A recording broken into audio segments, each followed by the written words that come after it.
Hello cousins! Leo tunaongelea kuhusu topic yetu pendwa nayo ni expensive items zinazomilikiwa na watu maarufu mbalimbali. Na leo tunaangalia zaidi viatu. Sio viatu tu baby girl, bali ni expensive and exclusive footwear.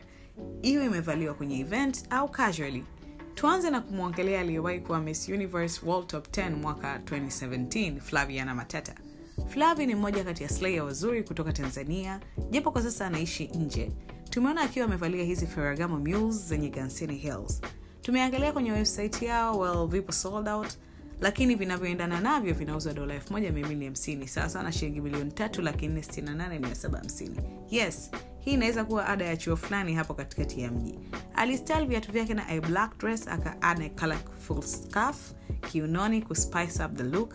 Alimalizia muonekano wake na small accessories.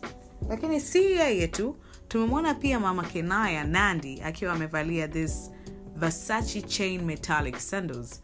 Sandals hizi zinauzwa shilingi $1,595,625. Nandi alistyle viatu vyake hivi na laced white two pieces na akamalizia muonekano wake na hereni zinazoendana na rangi ya nguo na pete.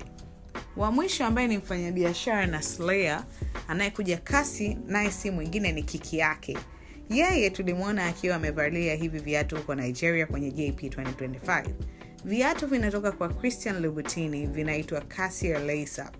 Hivi muundo wake ni kama vile viatu vya Barelina, vinauzwa $1,095. Sasa na $338,625. Yeye alistyle viatu hivi kwa kumatch na gauni alilolivaa. Well, Afromates, tuambie kiatu chako unachomiliki cha ghali kabisa ni kutoka brand gani na ulinunua kiasi gani? XOXO Afro Swagger.